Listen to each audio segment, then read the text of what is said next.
Nin, bonjour, Makade Benisange Nakas Migze Dodem. Hi, it's Jaime here, and today I'm going to read you a storybook. I chose this today because it's a way I think of helping the helper.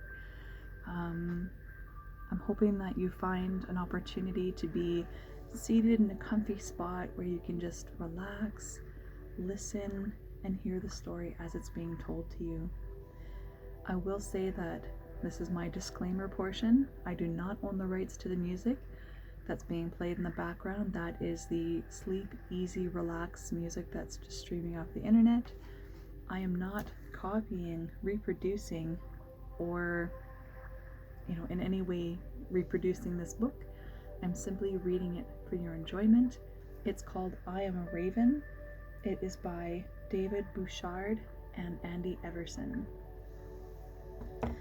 So I chose this because as helpers we get very busy sometimes, and I used to read to my son every day as part of our routine, and it was interesting to watch him go from flopping like a little fish to just kind of relaxing and listening to the story, and hearing my voice as I read the words out loud. And then something he shared with me that made it even more interesting for me was that he said it was different than reading a storybook himself. He was able to focus on the words that were being said as they were being read aloud, and to follow the story better, to identify better with the characters in the story. So I thought that was something interesting. And just as helpers, we get so busy, and I'm really wanting to help you find the time to take a few minutes and just relax and enjoy, hopefully. So let's start with a smudge.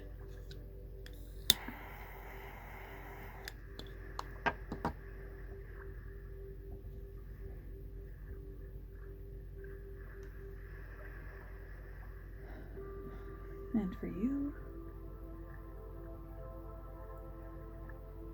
okay. So get cozy. Again, the story is called I Am Raven, a story of discovery.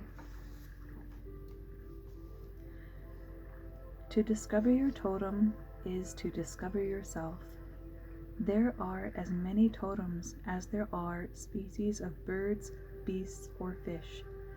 And how not? Are we not all different? I am often asked how people come to know their totems. When I answer by asking this question. If at night, when you close your eyes to travel to your dream time, if then you picture one of our wild cousins to whom you might give thanks or ask guidance, what would it be? More often than not, your totem will be there, right before your eyes. You do not have to get fancy. Just close your eyes and let it come to you. Chances are it will. It did for me. Some will tell you that your totem is something you were in a previous life, or something you might become in the next. That might be true. Others will tell you that your totem is the source of your strengths and weaknesses. This I believe to be true. Understanding my totem helps me to understand myself. And when I come to know someone else's totem, it helps me better understand that person. You do not have to know what your totem is to have one. You just do. You do not choose your totem. It chooses you. And you do not have to acknowledge it or celebrate its presence. But you can, and when you do, it is good. The Creator blesses us all with an animal medicine spirit guardian to watch over, teach, and guide us on our journey through life. Understanding these totems help us choose which path to take on that journey. This story might help you come to know your totem. My grandmother gave it to me. I'm not giving it to you. I am merely telling it to you. You can share it only if someone asks you this question: what is my totem? If someone asks you this question, then you can tell them this story, and tell them that my grandmother gave it to me, so it is true. A great chief lived over there, somewhere to the west of here. My grandmother told me his name, and although I have forgotten what it is, his spirit still lives in my heart. This chief was not known because he was a rich man, though he was said to be rich. He was known because he was kind and wise. People from the north, east, and south of this place came to him for counsel. Animals, birds, and fish also sought his counsel, so you can imagine just how wise he must have been.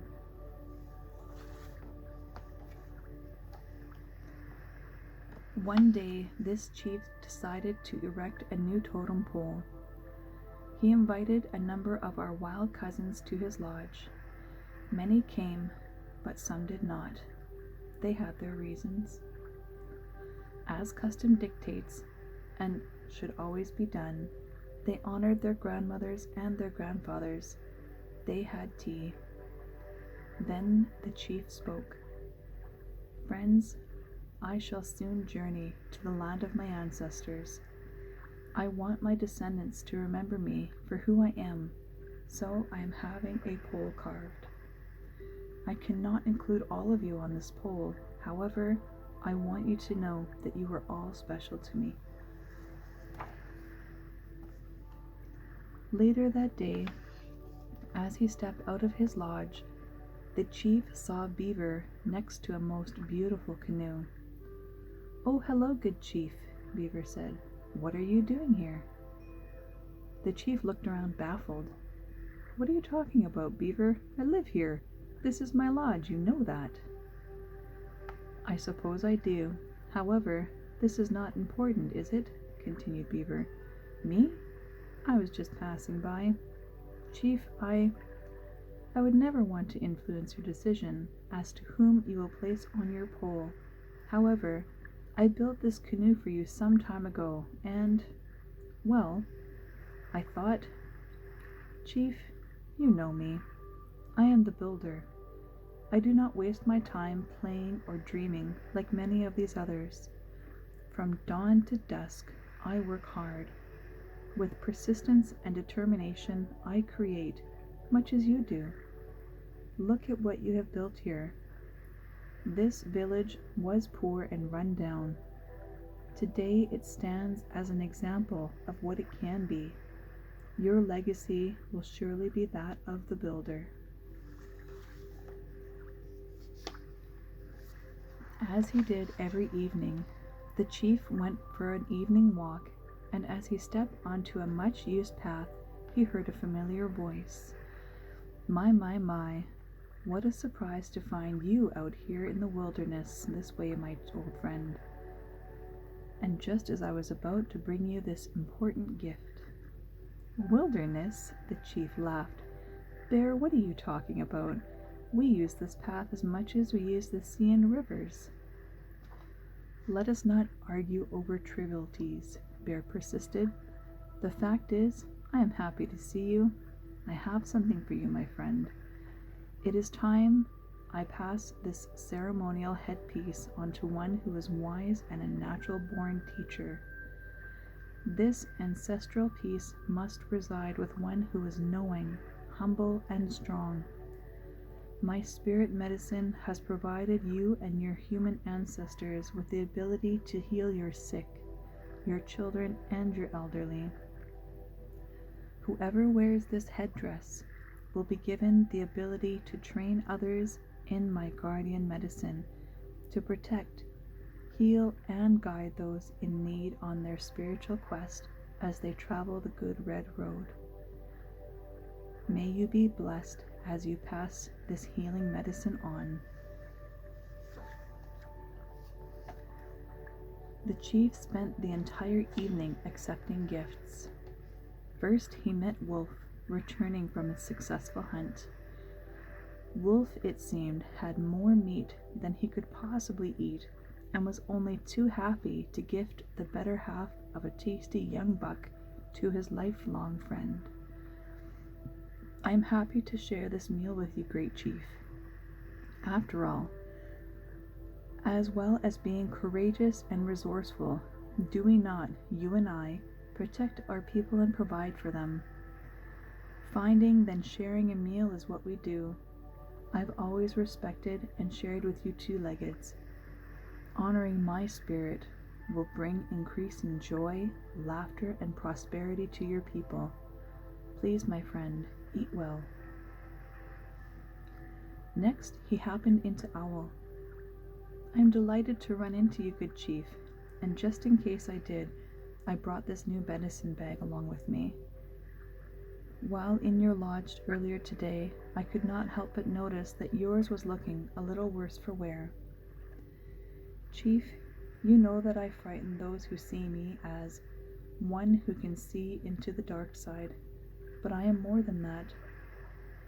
Those of us with this power find deep truth, and we guide the young and elders toward greater knowing and identity with the Creator.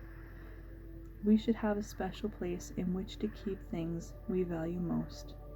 Please think of me as you wear this. It will help you remember who you really are. Eagle's gift was a traditional fan of his finest feathers. My feathers are highly valued by all nations, and my down is a symbol of peace and friendship.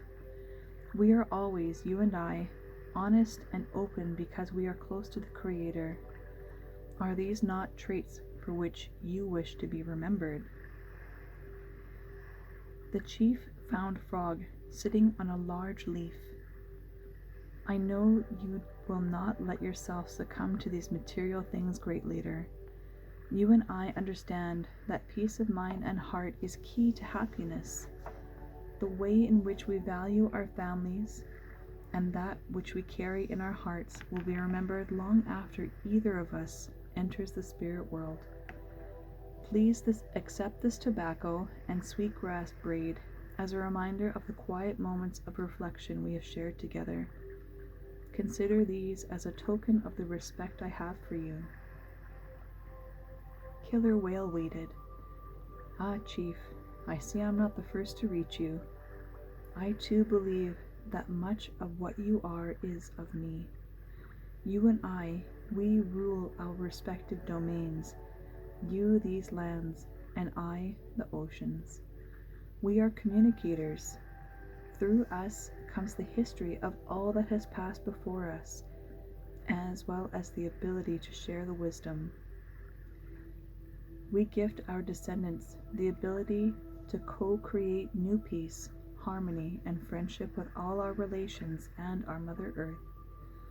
Please accept this talking stick as a reminder of that which we share. Otter, who rarely stopped playing for anyone or anything, came bounding out of the river.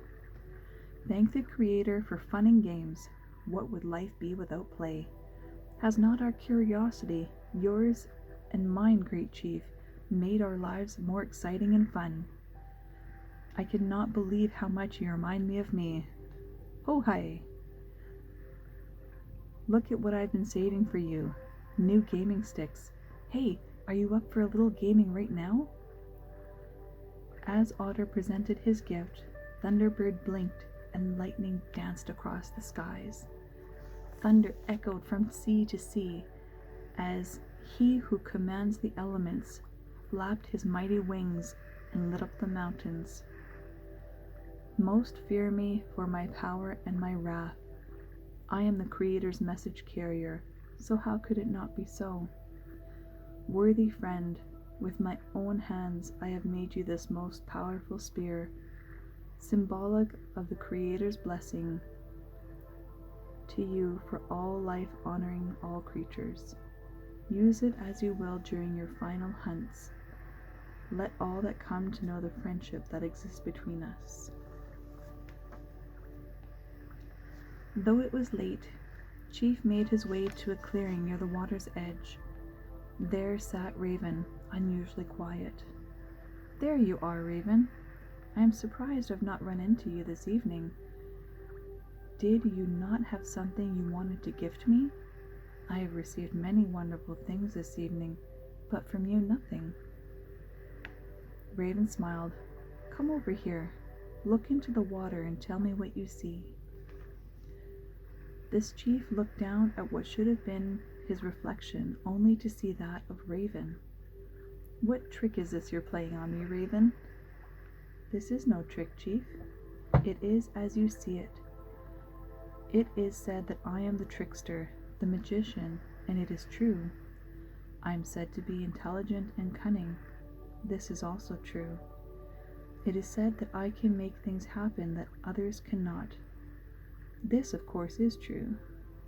By using the gifts Creator has given me, I have succeeded where others fail. Does this not sound familiar to you?" "Great Chief, I am your totem. I have taught you to look within yourself when you were confronted by new and difficult challenges. I have taught you to use your wit and your strength to survive and to thrive, and you have been masterful. No, I bring you no gift. All that I have already given to you. All I am, you have become, and you, my friend, have made me proud to be Raven." The next day, everyone came to a great potlatch to feast this chief's new pole. They were all given many gifts. They sang and danced and marveled at the way in which the chief would be forever remembered. And no one was surprised by what they saw. They all knew. You too would know your totem if before traveling to your dream time, you would shut your eyes, open your heart, mind, and spirit, and let it come to you. Do not get fancy. Just shut your eyes. It will come. It did for me. So that is our story today. I hope that you enjoyed, and if you just want to sit relaxing for a few minutes, you go ahead and do that. Thank you for joining me, and I look forward to seeing you again. Jaime.